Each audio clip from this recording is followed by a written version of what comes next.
जो आपके पहले बिजनेस पार्टनर आयुर्वेदिक डॉक्टर थे, उनका मर्डर हो गया। स्वदेशी रक्षक आंदोलन को आगे बढ़ाने वाले राजीव दीक्षित का अचानक उनके साथ ऐसा हो जाना, जब ऐसे प्रश्न उठते हैं तो आप क्या महसूस करते हैं? आलोचक जाएं बाहर में, वो अपनी ऐसी तैसी कराएं। आपकी दवाइयों में सस्पिशियस मटेरियल इस्तेमाल करते हैं, जैसे कि क्रश्ड ह्यूमन स्कल, कभी 5 करोड़ के टैक्स एवेजन का, कभी चीफ मिनिस्टर एनडी तिवारी के साथ सपोर्ट का। मैंने जिंदगी में जो कुछ पाया है वो किसी की मेहरबानी से नहीं पाया। वैसे भी हम तो पंगेबाज आदमी हैं। आध्यात्मिकता और नेशनलिज्म, हाँ, तो इसके नाम पे आप अपने बिजनेस को बिल्ड किया कि क्या कोरोनिल आज भी आप बोलते हैं कि ये एक मेडिसिन है या इम्यून बूस्टर है? तो आपको लगता है कि जिसको कोरोना है वो दवाई खा लेगा वो ठीक हो जाएगा? हे नमस्कार, मैं Vivek Bindra, founder and CEO बड़ा बिजनेस.com। आज एक्साइटमेंट थोड़ा गेरवे के नजदीक पहुंच गया हूं। आज मैं भी कोट पैंट उतार के कुर्ते पजामे में आपसे आज मिलने वाले हैं। आप कौन हैं? आप रामकिशन जी हैं या बाबा रामदेव जी हैं? हरियाणा के छोटे से गांव में आपका जन्म हुआ, 2.5 साल की उम्र में पैरालिसिस, जिसको आपने योग से ठीक किया। रिलीजियस और सोशल रिफॉर्मर स्वामी महर्षि दयानंद सरस्वती जी से आप बहुत प्रभावित थे। गुरुकुल में जाकर के आप इंडियन स्क्रिप्चर्स, योगा, संस्कृत, वैदिक प्रिंसिपल सीखना चाहते थे। अंग्रेजी पढ़ना आपको मंजूर नहीं था।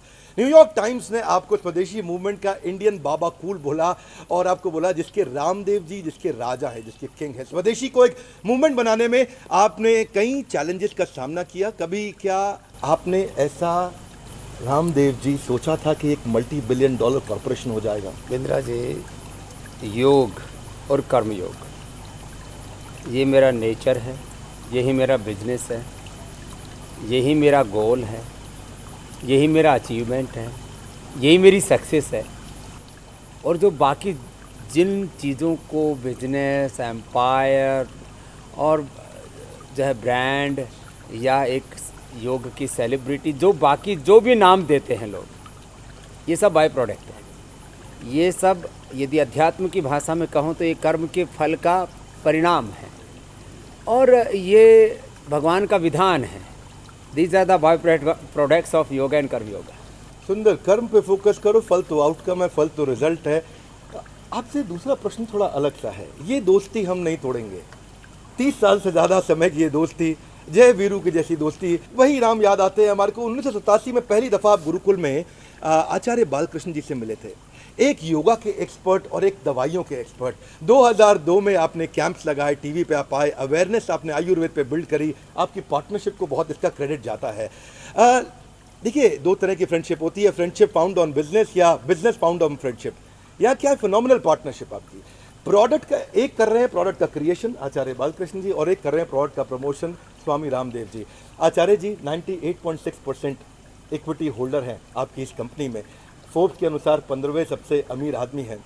आपकी बहुत अमेजिंग स्ट्रॉन्ग अंडरस्टैंडिंग है, आपस में बहुत प्रेम है, जो सालों साल से दिखता आ रहा है। पर कभी कुछ तो खटपट रहती होगी। एक खटपट बिंद्रा जी वहाँ होती है जहाँ कुछ चाहना हो, कुछ पाना हो, जहाँ पर पद, पैसा, प्रतिष्ठा, सम्मान, माने जो दुनियावी चीज़ें हैं, उनको लेकर के आदमी में संघर्ष होता है। और जब आपको अपने लिए कुछ चाहना नहीं है, कुछ खोना नहीं है, कुछ पाना नहीं है, बस अपना कर्तव्य निभाना है। जो अपना कर्तव्य उसी पर न्यौछावर हो जाना। ऐ मनुष्य तेरे जीवन का कुछ भी नहीं ठिकाना। देखो, ये सच है कि आज जहाँ हम खड़े हैं, जहाँ पहुँचे हैं, हमने कभी स्वप्न में भी नहीं सोचा। हम उन गांव की अंधियारी गलियों से आए हैं विवेक भाई, जहाँ पर आज भी कोई बस, कोई ट्रेन नहीं जाती। आज भी, आज़ादी के 70 वर्ष बाद, जहाँ पर कोई कॉलेज तो बहुत दूर की बात है। जिस वक्त मैं उस गांव में था, वहाँ उस समय 8वीं के बाद शायद ही कोई बच्चा गांव का पढ़ता था। बेटी तो एक भी नहीं पढ़ी लिखी। पहली बार मैंने माता पिता को प्रेरणा दे करके, शरीर के संबंध से जो बहन लगती है, उसने एमए और पीएचडी किया पहली बार गांव के किसी लड़के ने। गांव के ऊपर से हवाई जहाज जाता था तो हमको उसका तो नाम नहीं पता था कि इसको एरोप्लेन बोलते हैं, हम उसको चील गाड़ी बोलते थे। और उस ये नहीं पता था कि कहाँ से उड़ती है और कहाँ जा कर के टेक ऑफ और लैंडिंग, तो आज शब्द हमें पता, उस समय तो ये भी नहीं पता था ये कौन लोग इसमें उड़ते हैं। और गांव में जब कोई थोड़ा बहुत किसी के पास 2 पैसे हो जाते थे, बहुत ज़्यादा पैसे तो होते ना, बोले ये बनने चला टाटा बिरला। हमको नहीं पता था टाटा बिरला हमारे आगे पीछे होंगे तो मीन्स ज़िंदगी में और कभी चाहना नहीं थी कि मुझे किसी से मिलना है। मैंने किसी से कोई अपॉइंटमेंट नहीं लिया। ये अलग बात है कि देश के टाटा बिरला, अडानी, अंबानी से लेकर के राहुल बजाज जी से लेकर के और कोई बचा नहीं है, चाहे वो एलन मित्तल हैं, चाहे वो अनिल अग्रवाल हैं, चाहे हिंदुजा ब्रदर्स हैं। इस देश के करीब 5 प्रधानमंत्री, करीब 5-6 राष्ट्रपति और करीब 25 मुख्यमंत्री तो यहाँ पतंजलि योगपीठ में उद्घाटन पे आ चुके हैं। तो कोई ऐसी तमन्ना नहीं थी मेरी कि कुछ पाना है जीवन में, बस इतना था कि कुछ करना है और उस करने में कोई कसर नहीं छोड़नी। पूर्ण ज्ञान, पूर्ण निष्ठा और पूर्ण पुरुषार्थ से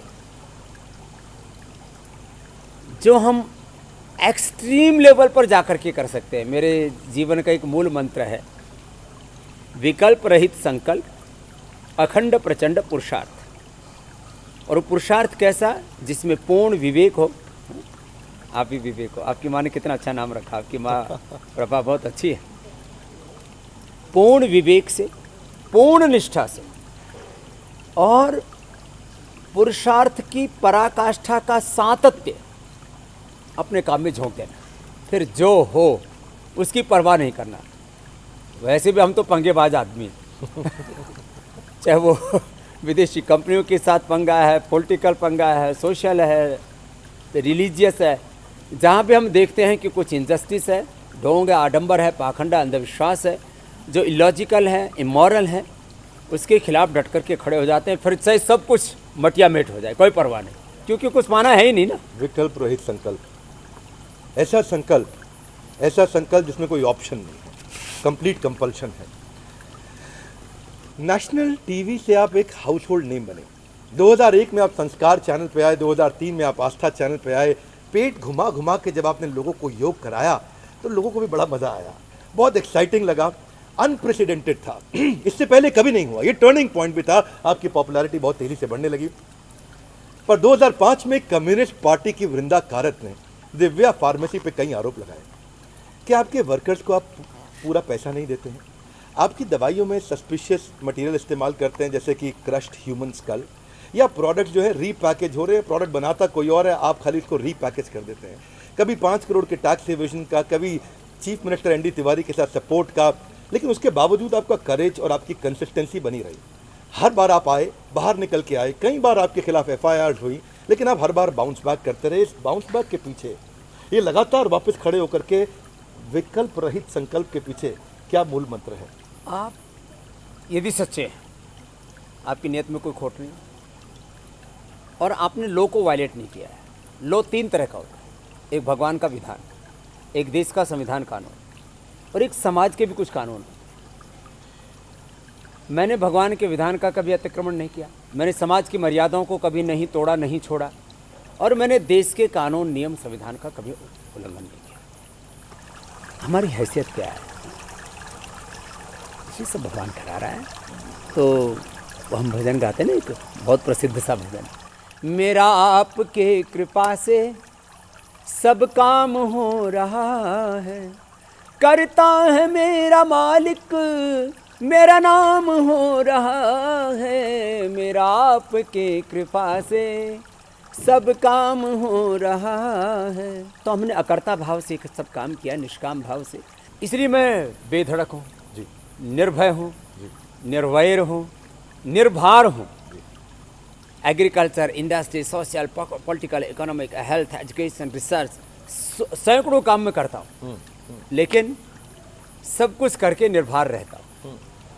जहाँ तक विवादों का प्रश्न है, तो विवाद होना तो बड़ा शुभ होता है। मोस्ट कंट्रोवर्शियल स्वामी रामदेव, ऐसे मेरे ऊपर टैग लगा हुआ है। मैं कहता हूँ भाई, मैं किसकी भैंस खोल ली भाई, मैंने किसके खूड उबा लिए, किसकी चोरी छोड़ी छोड़ दी, क्या कर दिया भाई। हमने कहा भाई हमने कुछ गलत नहीं किया, तुम लाख प्रश्न पूछो। आप तो फिर भी सभ्य भाषा में प्रश्न पूछ रहे, बड़े विवेकी है, नाम ही विवेक विद्या। मुझसे तो लोग कितने उटपटांग प्रश्न पूछते थे। मैं एक ही बात कहता था भाई, पहली बात तो भाई आदमी कितनी खोपड़ी लाएंगे कहाँ की टनों की मात्रा में, क्योंकि करोड़ों लोग हमसे जुड़े थे, उनको उपलब्ध कराते। और जहाँ तक वर्कर्स का प्रश्न है, आज हमसे डायरेक्ट इनडायरेक्ट करीब 5 लाख लोग रोजगार पाते हैं। एक आदमी नहीं कह सकता कि स्वामी रामदेव ने, आचार्य बालकृष्ण ने उनका शोषण किया, बल्कि जब हमारे पास कुछ न था, विवेक जी हमारी यात्रा 1995 से शुरू होती है, तब हमारे पास में एक वर्कर को देने के लिए 500 रुपये भी नहीं हुआ करते थे पूरे। कुछ बच्चे थे हमारे यहाँ पर जो 1-1 लाख रुपए अभी भी हैं, एक दो उनमें दुर्भाग्य से चले गए। एक लड़का पीछे योगेश गया, बड़ा प्यारा बच्चा था हमारा, वो आया था तब उसको 2000 रुपये मिला करते थे, वो बाद में आया था थोड़ा 5-7 साल बाद।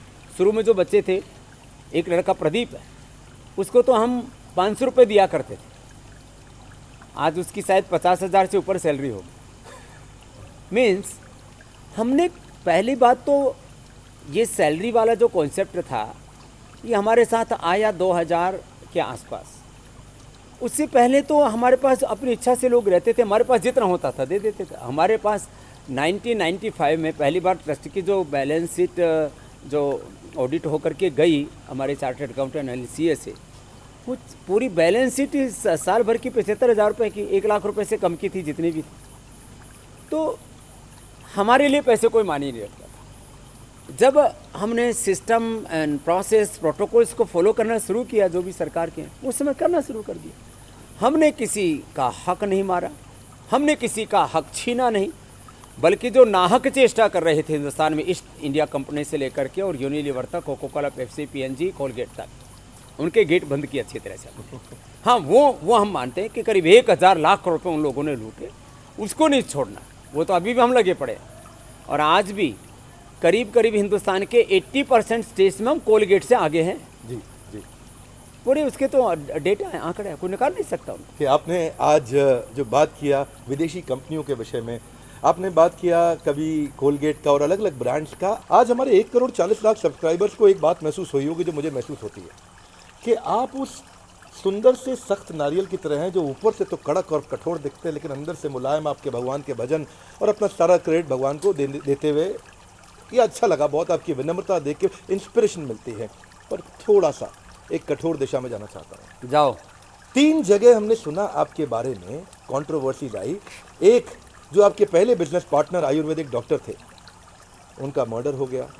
दूसरा, वो कंट्रोवर्सी आप पे आती है दूसरी भी, कि आपके जो गुरु थे, गुरु शंकर देव जी, उनके विषय में कुछ कंट्रोवर्सी सुनने को मिली। और तीसरे, स्वदेशी रक्षक आंदोलन को आगे बढ़ाने वाले राजीव दीक्षित का अचानक उनके साथ ऐसा हो जाना। तो ये 3 प्रश्न सही है गलत नहीं, इस पे मैं जजमेंट नहीं लूँगा, इस पे आप पहले भी उत्तर दे चुके हैं। पर मैं चाहूँगा कि आज हमारे चैनल के माध्यम से ये 3 बड़ी कंट्रोवर्सी, स्पेशली राजीव दीक्षित जी के विषय में कई बार लोग हमसे पूछते हैं, तो अगर आज आप इस मंच के माध्यम से इसके विषय में कुछ कहना चाहें। चलो मैं 3 बातों कर देता हूँ। पहली बात तो हमारा कोई बिजनेस पार्टनर नहीं, अभी तक भी नहीं। जी। अब कोई भी आदमी मर जाए और ये कह दे कि उसका मर्डर हो गया, जी, तो ये तो बहुत बुरी बात है।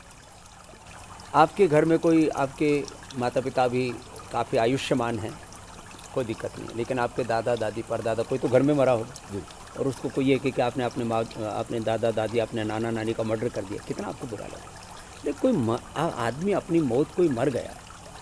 अभी कोई एक सन्यासी थे, हमसे कोई उस दूर दूर का रिश्ता नहीं।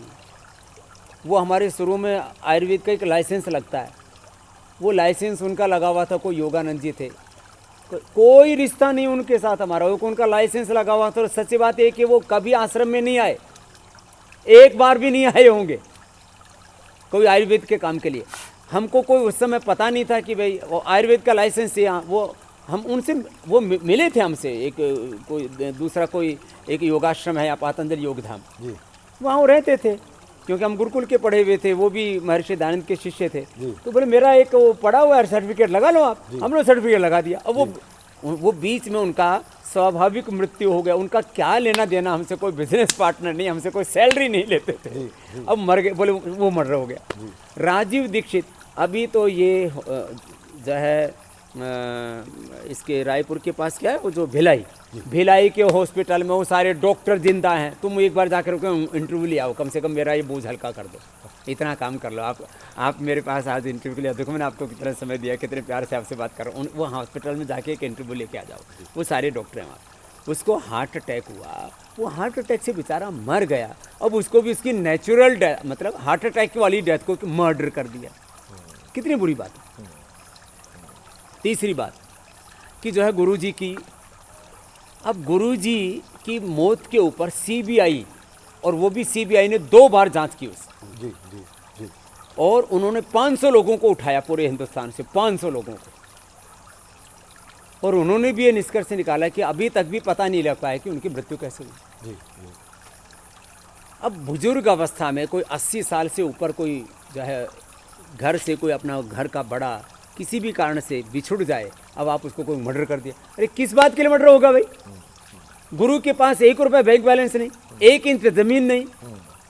आज पतंजलि के पास में जब ये कहते हैं कि गुरु जी का जो है उनका पता नहीं लगा, उस समय तक पतंजलि के पास कम से कम हजारों एकड़ ज़मीन थी। जी जी। और जहाँ जो ज़मीन उन्होंने दान दी थी 25 साल पहले, वो तो 1 एकड़ भी नहीं।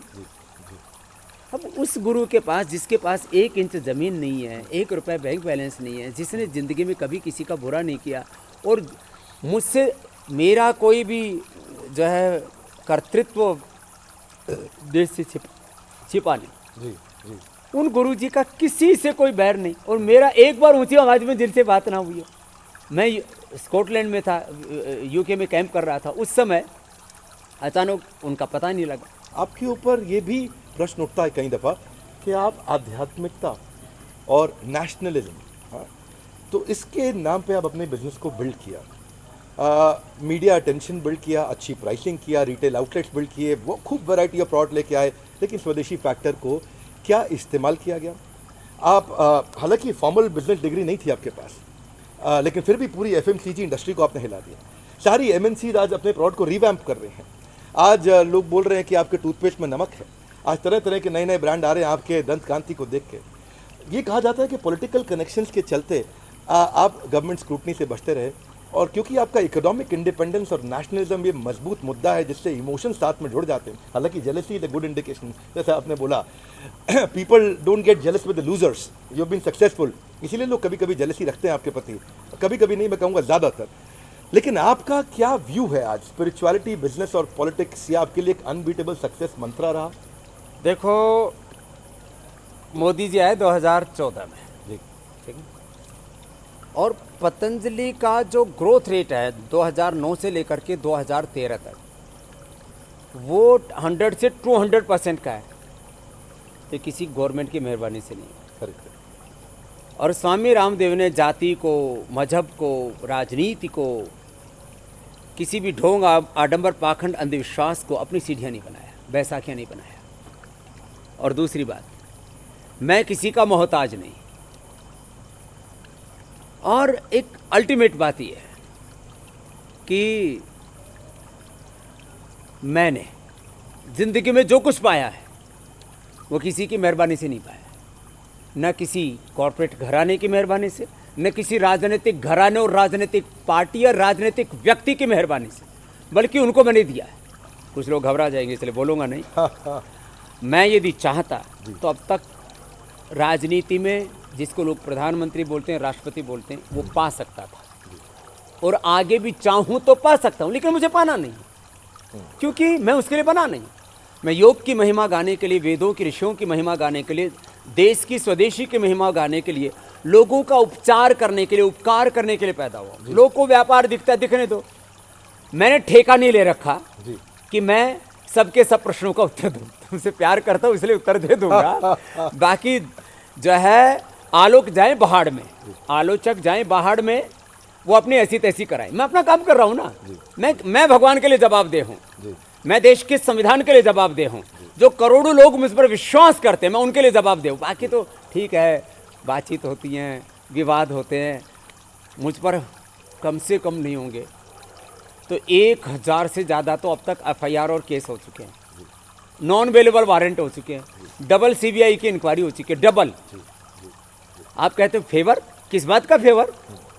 हाई कोर्ट से लेकर के सुप्रीम कोर्ट तक का हम किसी को बोलते नहीं, वो अलग बात है, और मुंह खोलते नहीं। क्यों खोले? फालतू में क्यों बकबक करना? पक्ष की गवर्नमेंट हो या विपक्ष की गवर्नमेंट हो, हमारे ऊपर हर समय कम से कम 100 केस चल रहे होते हैं। हर महीने का वकीलों का खर्चा कभी लाखों में, कभी करोड़ों में होता है। और अभी तक कितने करोड़ रुपए खर्च हो चुके हैं, और उसमें फिर लोग और दुख होगा कुछ लोगों को। इसलिए ये छोड़ दो बात तो आपने कि ये बात किसके तो फेवर से हम आगे बढ़े। हमें फेवर किया है तो भगवान ने किया है, उस परमात्मा ने हमारी हैसियत से औकात से ज़्यादा हमको सदा सब कुछ दिया। और इसके देश के लोगों ने एक अनपढ़ माँ बाप के बेटे को, आचार्य बालकृष्ण एक चौकीदार के बेटे हैं, और एक स्वामी रामदेव एक छोटे से जमींदार के बेटे हैं जिसके पास में खाने के लिए 2 वक्त की रोटी थी बस। लेकिन हमने अपना ज़मीर नहीं कभी बेचा, और कभी हमने छोटा नहीं सोचा और ओछा नहीं सोचा। बहुत सुंदर 2 बातें यहाँ पे निकल के आई आपके इस उत्तर से। पहली बात निकल के आई कि आपने ये तो कह दिया कि भाई हमने किसी से फेवर नहीं लिया, अगर लिया होता तो हज़ारों FIR या केसेस हमारे खिलाफ नहीं होते। फेवर नहीं लिया, अपना ज़मीर नहीं बेचा। लेकिन अरे अभी कोरोनिल बनाया, उसी में होगी थी 1000 FIR। तो 1000 तो मैंने कम बताया, लोग ज़्यादा बोलोगे तो सोचिए कि बाबा है भला है। 1000 केसेस तो अभी हो गए थे, कोरोनिल बनाई। अभी तक पूरा वर्ल्ड, सारी दुनिया की सरकार एक तरफ है, सारी दुनिया का कॉर्पोरेट एक तरफ है, सारी दुनिया के साइंटिस्ट एक तरफ हैं। वो जो न कर सके वो हमने करके दिखा दिया। कोरोना की दवाई बना दी, लाखों लोग उससे जो पॉजिटिव आ चुके 5 to 7 डे नेगेटिव हो रहे हैं। और तो क्या उसके बाद भी आगे आई तौबा मची। और आगे कह रहा हूँ, हाँ। ये जो बात हो रही है ना कोरोना की, वैक्सीन आएगी, वैक्सीन आएगी, vaccine is not a medicine. अरे वैक्सीन क्या है? आप बोले लगा लेंगे तो आप में एंटीबॉडी पैदा हो जाएगी। अरे हमने योग से इतने एंटीबॉडी पैदा कर दिया लोगों की, हमने इम्यूनिटी इतनी पैदा कर रखी है। 20-25 करोड़ लोग तो कोरोना पॉजिटिव होकर के अपने आप नेगेटिव हो चुके। Corona is not a medicine. कोई भी कोरोना से संक्रमित हो गया उसके बाद उसको प्राणायाम करना पड़ेगा और कोरोनिल खानी पड़ेगी, और कोई दवाई भी नहीं है इसकी। तो हमने जो किया, चाहे हमने कोरोना की दवाई बनाई, हमने बीपी के लिए मुक्तावटी, शुगर के लिए मधुनाशिनी, हार्ट के लिए हृदयामृत, और लीवर के लिए सरोकल्प, अब लिवोग्रिट और लिवामृत, क्या क्या नहीं किया हमने। आज स्थापित सारी मान्यताओं को हमने ध्वस्त कर दिया। सारी दुनिया जो कहती है उसके विपरीत स्वामी रामदेव कहता है। वो कहते हैं बीपी क्योर नहीं होता, थायराइड क्योर नहीं होता, एसिडिटी क्योर नहीं होती, अस्थमा क्योर नहीं होता, हेपेटाइटिस आर्थराइटिस क्योर नहीं होता। मैं कहता हूँ ये श्योर होता है क्योर, और मैं करके दिखाता हूँ। और मैंने लाखों नहीं करोड़ों लोगों का ये सब किया है। स्वामी रामदेव को क्यों मानते? मैं किसी पर शनि की तरह भूत प्रेत नहीं चढ़ाता। मैं कहता हूँ मैं तो स्थापित जो झूठ है, जो झूठी मान्यताएं हैं, भ्रमजाल है, उसको तोड़ा है। चाहे वो धार्मिक है, चाहे वो राजनीतिक है, चाहे वो शिक्षा में है, चाहे वो चिकित्सा में है, ये सब माफिया राज है सारा, ड्रग माफिया। लेकिन मेरा ध्यान अटक गया है वो 1000 FIR पे कि क्या कोरोनिल आज भी आप बोलते हैं कि ये एक मेडिसिन है या इम्यून बूस्टर है, इम्यून सिस्टम का बूस्टर है? जिसको कोरोना है वो दवाई खा लेगा, वो ठीक हो जाएगा? क्यों नहीं होगा? हो चुके, हो जाएगा तो फ्यूचर की बात है। हो चुका उसको फ्यूचर में क्यों बोलते हो सकता है मेरे अगले प्रश्न पे मैं कोई अपराध ना कर जाऊं, इसलिए बड़ी विनम्रता पूर्वक, क्योंकि मैं भी आध्यात्मिकता को बहुत मानता हूं, पर क्या ये ट्रेंड बदल रहा है? क्या ये समय बदल रहा है कि आज आध्यात्मिकता को बिजनेस की फाउंडेशन की तरह इस्तेमाल किया जाता है? मैं भी भगवत गीता में बहुत बात करता हूँ, सब बात करते हैं, पर मैं आपका भी विचार जानना चाहता हूँ। हालांकि आप एक मजबूत एंटरप्रेन्योर हैं, एक छोटी फार्मेसी से एक बड़ी FMCG कंपनी तक पहुँचे, कोलगेट का गेट ख़त्म हो जाएगा, खुल जाएगा, नेस्ले की चिड़िया उड़ा देंगे, पैंटीन की पैंट गीली कर देंगे, यूनिलीवर का लीवर टूट जाएगा। बड़े आपने मजबूती के साथ अपने आप को रखा गया। आपका ग्रोथ रेट लगभग 100 से 150% आपका कंपाउंडेड एनुअल ग्रोथ रेट रहा। लेकिन पीछे पीछे श्री श्री रविशंकर जी भी आए, उन्होंने अपना वेलनेस ब्रांड श्री श्री तत्व ब्रांड ला दिया। आज मल्टीपल प्रोडक्ट के साथ में 500 करोड़ का टारगेट उन्होंने रखा है 2020-21 के अंदर। 1000 फ्रेंचाइजी खोलने जा रहे हैं और 2000 करोड़ का उनका मार्केटिंग बजट, क्षमा चाहता हूँ 200 करोड़ का मार्केटिंग बजट भी है। पीछे बाबा राम रहीम जेल जाने से पहले वो भी 40 प्रोडक्ट लॉन्च कर चुके थे। 2022 में आपने, मैंने सुना है कि 2 लाख करोड़ का टारगेट रखा है, integrated food park, apparels, manufacturing unit. आपको क्या लगता है, 2 बातें, क्या ये नया ट्रेंड बन रहा है कि बिजनेस को आध्यात्मिक तरीके से जिया जाए और आध्यात्मिकता की बात की जाए? और दूसरा, क्या कहीं लगता है कि श्री श्री रविशंकर आपको कंपटीशन दे पाएंगे? पहले तो बेधड़क पूछो, कोई पूछने में कंजूसी मत करो कसर ना छूट जाए। दूसरी बात, कोलगेट का गेट खोल नहीं दूंगा, बंद कर दूंगा। अच्छा। तो स्टेटमेंट ठीक कर लो। वो बंद हो चुका है आधा, थोड़ा बहुत अभी पूरा बंद होने वाला है। दूसरी बात, हमने जो भी काम किया व्यापार के लिए नहीं किया, उपकार के लिए किया, उपचार के लिए किया। जो हमने मेडिसिन दी है पिछले 27 सालों में, बाजार से उनका कंपैरेटिवली आप उनका मूल्यांकन करेंगे, कम से कम कम से कम 4-5 हज़ार करोड़ रुपए कम कीमत में हमने लोगों को औषधियाँ उपलब्ध कराई। 4-5 हज़ार करोड़ रुपए MRP में डिफरेंस मिलेगा, हमने कम मूल्य में दी। बहुत अफोर्डेबल मोती है। पिष्टी बाजार में 300 रुपए की, झंडू है, डाबर है, वैद्यनाथ है, जो भी देखो।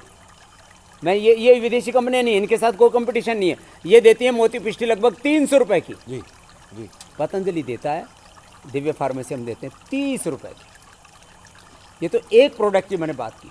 आप देख लो, शंख कपर्दक, मुक्ता, शुक्ति, रस रसायन, भस्म, पाक पिष्टी, चूर्ण, अवलेह, जो भी है सबका कंपेरेटिव देखोगे, हम 10 रुपए की देते हैं, वो 50 रुपए की, 60 रुपए की, 70 रुपए की, 100 रुपए की। ये कोई भाव होता है? लोगों का पागल बनाया।